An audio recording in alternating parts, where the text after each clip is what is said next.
NASA will open the International Space Station to tourists from next year, 2020. This is on phys.org. This is what the announcement says.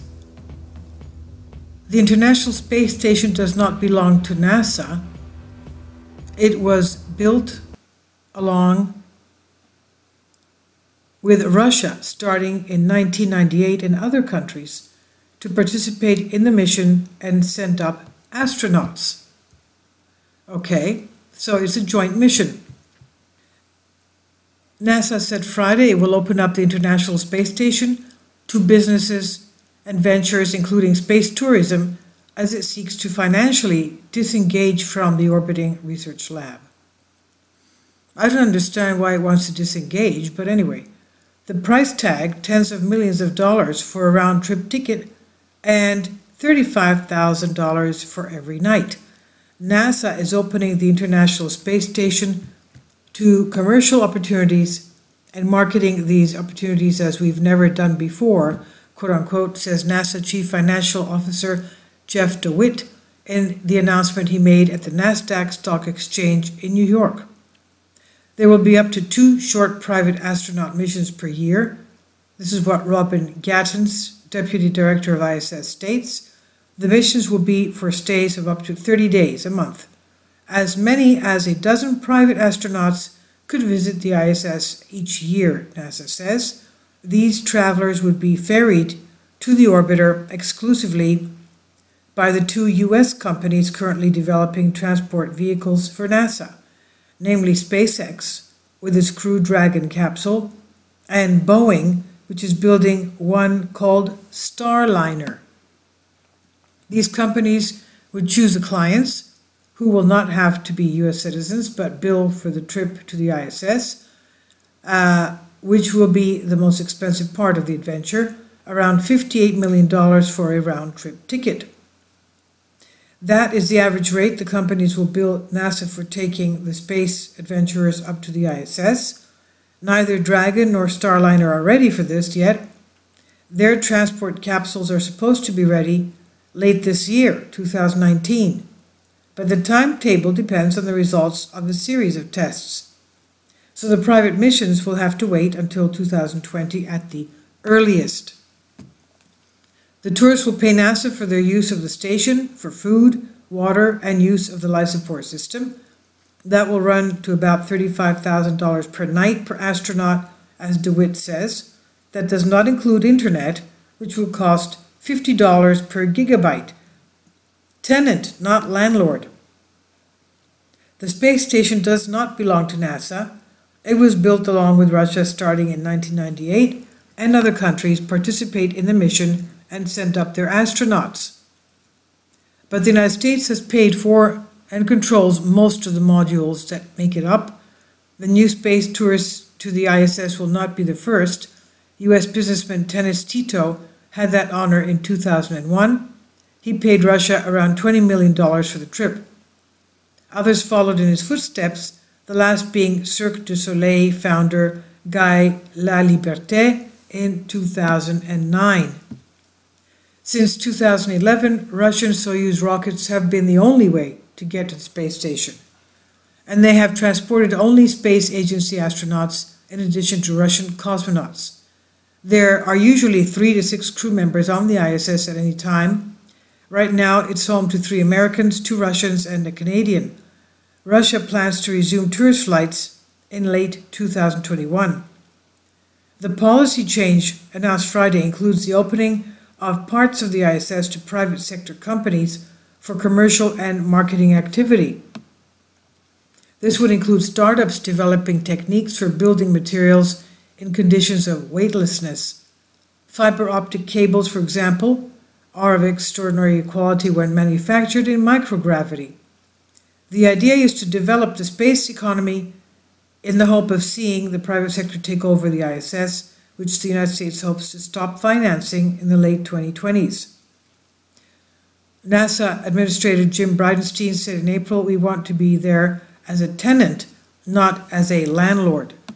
The agency wants to free up funds for a return to the moon mission called Artemis in 2024 and for sending the first humans to Mars perhaps in the 2030s. But it remains unclear if commercial activity in Earth orbit is profitable because it's still so expensive to get up there in the first place. In the end, NASA appears to have changed its stance in order to meet its huge budget needs.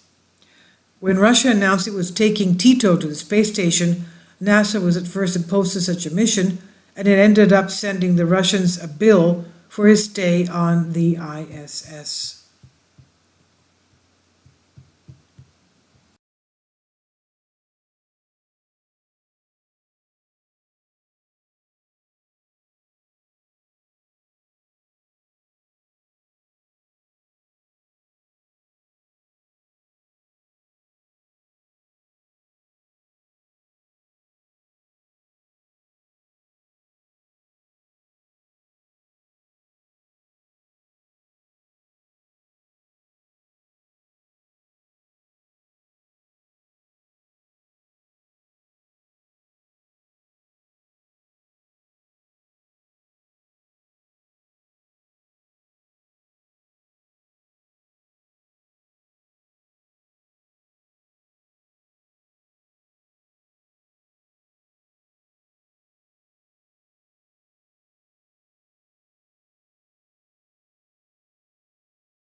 If you'd like to join me on my Patreon account, you will hear content not covered by mainstream media.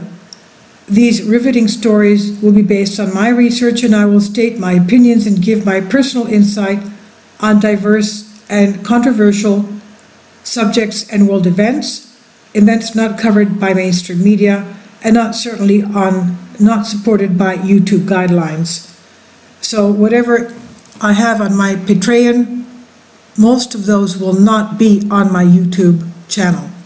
Please consider becoming a member today. More of the most significant and important videos will be on my Patreon channel. Your support helps me to continue my research and keeps this YouTube channel alive.